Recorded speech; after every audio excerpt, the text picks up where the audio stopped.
ഇഷ്ടം മാത്രം ഭാഗം 14. പുലരിയേറെയായെങ്കിലും പല്ലവി മഹിയുടെ മാറിൽ തളർന്നു കിടന്ന് ഉറക്കമാണ്. എത്ര നേരം അങ്ങനെ സുഖമുള്ള നിദ്രയിൽ ലയിച്ചു കിടന്നെന്നറിയില്ല. എന്തോ ഒരു ശബ്ദം കേട്ട് അവൾ പതിയെ കണ്ണു തുറന്നു നോക്കി. അവൾക്ക് എഴുന്നേൽക്കാൻ പറ്റുന്നില്ല. മഹിയുടെ ബലിഷ്ഠമായ കൈകൾ അവളെ എഴുന്നേൽക്കാനാകാത്ത വിധം വരിഞ്ഞു മുറുക്കിയിരിക്കുന്നു. അവൾ ഒരു ചെറുചിരിയോടെ അവൻ്റെ കൈകൾ തൻ്റെ ദേഹത്ത് നിന്നും എടുത്തു മാറ്റി. അന്നാണ് അവൾ സമാധാനത്തോടെ ഉറങ്ങി എഴുന്നേറ്റത്. അവൾ അന്ന് ശരിക്കുമൊരു ഭാര്യയായി മാറുകയായിരുന്നു എന്നവൾക്ക് തോന്നി. അവൾ തൻ്റെ നഗ്നമായ മാറിൽ കൈ ചേർത്തുകൊണ്ട് മഹിയെ ഒന്ന് നോക്കി. തൻ്റെ ഡ്രസ്സ് എടുത്ത് അണിഞ്ഞ് വാഷ്റൂമിലേക്ക് പോയി. തലയിലൂടെ വെള്ളമൊഴിച്ചപ്പോൾ അവളുടെ മനം കുളിർന്നു. പല്ലവി കുളിച്ചിറങ്ങി വരുമ്പോൾ മഹി എഴുന്നേറ്റിരുന്നു. അവൻ അവളെ നോക്കിയപ്പോൾ അവൾക്ക് നാണമായി. അവൾ അവനെ ഒന്ന് ഒളിങ്കണ്ണിട്ട് നോക്കിക്കൊണ്ട് പുറത്തേക്ക് പോകാനിറങ്ങി. പെട്ടെന്നാണ് അവൻ അവളെ വലിച്ച് തൻ്റെ നെഞ്ചിലേക്കിട്ടത്. അവളുടെ മുടിയിഴകളിൽ ഈറൻ ഇറ്റിറ്റ് വീഴുന്നുണ്ടായിരുന്നു. അവൾ അങ്ങനെ കിടന്നപ്പോൾ അവൻ ആകെയൊരു തണുപ്പ് അറിഞ്ഞു. "ഞാൻ ചായ എടുത്തിട്ട് വരാം." അവൾ അവനിൽ നിന്നും എഴുന്നേൽക്കാൻ ശ്രമിച്ചു. അത് മനസ്സിലാക്കിയ മഹി അവളെ അവനിലേക്ക് കൂടുതൽ ചേർത്ത് നിർത്തി. എന്നെ ഇനിയും സംശയമാണോ പല്ലവിക്ക്?" അവൻ അവളുടെ മുഖത്തേക്ക് കിടന്നിരുന്ന മുടി എടുത്ത് മാറ്റിക്കൊണ്ട് ചോദിച്ചു. "ഇല്ല മഹിയേട്ടാ." അവൾ അവൻ്റെ മാറിൽ കിടന്ന് മന്ത്രിച്ചു. അവൻ അവളുടെ കണ്ണിലേക്കു തന്നെ നോക്കി കുറച്ച് സമയം നിന്നു. "വിട് മഹിയേട്ടാ, ഞാൻ ചായ എടുത്തിട്ട് വരാം." അവൾ പറഞ്ഞപ്പോൾ അവൻ അവളിലെ പിടിവിട്ടു. പല്ലവി മഹിയെ ഒന്ന് നോക്കി ചിരിച്ചുകൊണ്ട് പുറത്തിറങ്ങി. തൻ്റെ വീട്ടിലായത് ഭാഗ്യം. മാധവീയത്തിലെങ്ങാനും ആണെങ്കിൽ അവൾക്കത് ചിന്തിക്കാൻ കൂടി കഴിഞ്ഞില്ല. ഇത്രയും നേരം വൈകി എണീറ്റതിൽ അമ്മയിൽ നിന്നും നല്ല വഴക്ക് കേട്ടേനെ. ഓരോന്നാലോചിച്ച് അവൾ അടുക്കളയിലെത്തി. സിന്ധു അപ്പോഴേക്കും കുളിച്ച് അടുക്കളയിൽ സ്ഥാനം പിടിച്ചിരുന്നു. അവളേക്കാൾ താനാണിപ്പോൾ നവവധു എന്ന് പല്ലവിക്ക് തോന്നി. തൻ്റെ ആദ്യ രാത്രി ഇന്നലെയായിരുന്നു. അതിനു മുമ്പ് നടന്നതെല്ലാം അവൾ മറക്കാൻ ശ്രമിച്ചു. "ആഹാ, നീ എണീറ്റോ? ഇന്ന് വല്ലാതെ വൈകിയല്ലോ." "ഇവിടെ വന്നാലും നേരെ," ലീല പറഞ്ഞു. "മഹി എണീറ്റോ മോളെ? എങ്കിൽ ചായ കൊടുക്ക്." അവർ അവളെ ഒന്ന് നോക്കി. സിന്ധുവിനോട് കുശലം ചോദിച്ചുകൊണ്ട് ചായ കപ്പിലേക്ക് പകർന്നു. പല്ലവി ചായയുമായി മുറിയിലെത്തി. മഹിക്ക് നേരെ ചായക്കപ്പ് നീട്ടി. അവൻ അവളിൽ നിന്നും അത് വാങ്ങി. പിന്നെ അവളെ വിടാതെ പിടിച്ചുകൊണ്ട് ചായ മുത്തി കുടിച്ചു. വൈകുന്നേരമായപ്പോൾ കല്യാണത്തിൻ്റെ ആരവങ്ങളൊക്കെ കഴിഞ്ഞ് മഹിയും പല്ലവിയും മാധവീയത്തിലേക്ക് പുറപ്പെടാനൊരുങ്ങി. അവൾ ഏറെ സന്തോഷത്തോടെയാണ് ഭർത്താവിൻ്റെ വീട്ടിലേക്ക് പോകാൻ ഒരുങ്ങിയത്. എല്ലാവരോടും യാത്ര പറഞ്ഞ് അവൾ മാധവീയത്തിലേക്ക് പോകാനിറങ്ങി. മഹി കാറിൽ കയറിയപ്പോൾ ഫ്രണ്ട് സീറ്റിൽ തന്നെ അവളും കയറിയിരുന്നു. അവൻ അവളെ നോക്കി ചിരിച്ചുകൊണ്ട് കാർ മുന്നോട്ടെടുത്തു. പല്ലവിയും മഹിയും വീട്ടിലെത്തുമ്പോൾ മാധവിയമ്മയും കൃഷ്ണനും ഉമ്മറത്ത് തന്നെ നിൽപ്പുണ്ട്. ഫ്രണ്ട് സീറ്റിൽ നിന്നും പല്ലവി ഇറങ്ങി വരുന്നത് കണ്ടപ്പോൾ മാധവി ഒന്ന് ശ്രദ്ധിച്ചു. അങ്ങോട്ട് പോകുമ്പോൾ അവൻ മുൻവശത്തെ ഡോറ് തുറന്നെങ്കിലും അവൾ കയറാതെ ബാക്കിലാണ് ഇരുന്നത്. അവൾ ബാഗും കയ്യിൽ പിടിച്ച് കയറി വരുന്നത് കണ്ടപ്പോൾ എന്നത്തെയും പോലെ മാധവിയുടെ മുഖത്ത് ഒരു പുച്ഛഭാവം നിറഞ്ഞു.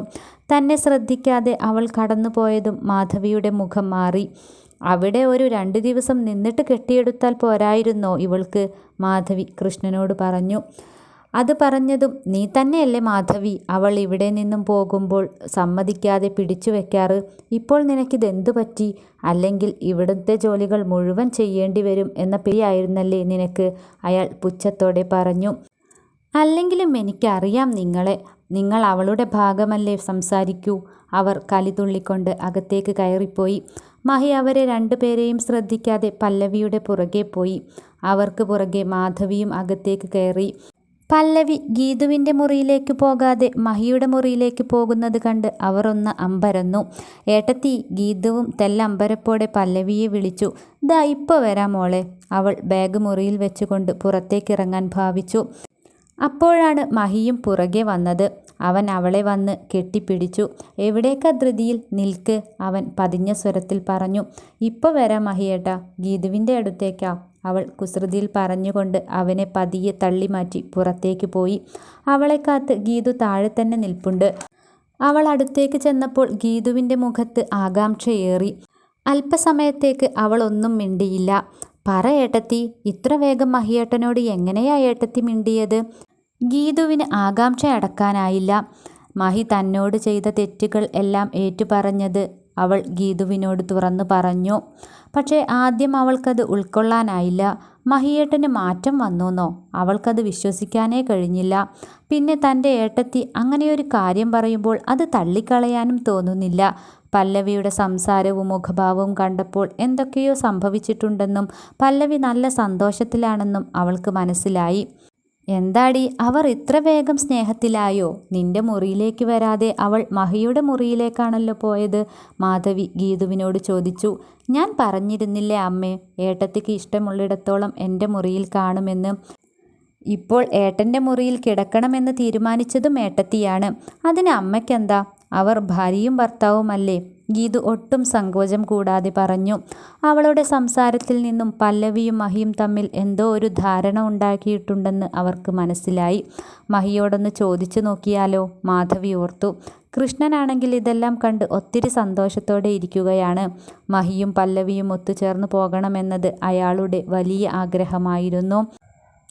രാത്രിയിൽ എല്ലാവരും ഭക്ഷണം കഴിച്ചെണീറ്റപ്പോൾ പ്ലേറ്റെല്ലാം എടുത്ത് പല്ലവി കിച്ചണിലേക്ക് നടന്നു. അടുക്കളയിലെ ജോലികളെല്ലാം തീർത്ത് മുറിയിലേക്ക് പോകാൻ ഒരുങ്ങി. അപ്പോഴാണ് മാധവി അങ്ങോട്ട് വന്നത്. എവിടേക്കാ നീ പോകുന്നത്? എല്ലാ ജോലികളും കഴിഞ്ഞോ? അവർ വെറുതെ പ്രശ്നമുണ്ടാക്കാൻ വേണ്ടി തന്നെ ചോദിച്ചു. എനിക്കാകുന്നത് പോലെ ഞാൻ ചെയ്തിട്ടുണ്ട്.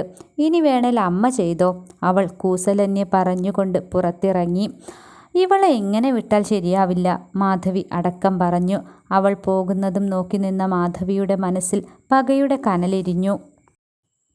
മാധവിക്ക് അവളോട് അടങ്ങാത്ത പകയായി. എങ്ങനെയെങ്കിലും അവർ തമ്മിലുള്ള സ്നേഹബന്ധം അവസാനിപ്പിക്കണം. മാധവി ഒരു തീരുമാനമെടുത്തു. ഇത്ര വേഗത്തിൽ മഹി അവളുമായി ഒരു ബന്ധം പുനഃസ്ഥാപിക്കുമെന്നവർ കരുതിയതല്ല. അവൾ കോണിപ്പടികൾ കയറി പോകുന്നത് തന്നെ നോക്കിക്കൊണ്ട് ഇരുണ്ട മുഖവുമായി മാധവി നിന്നു.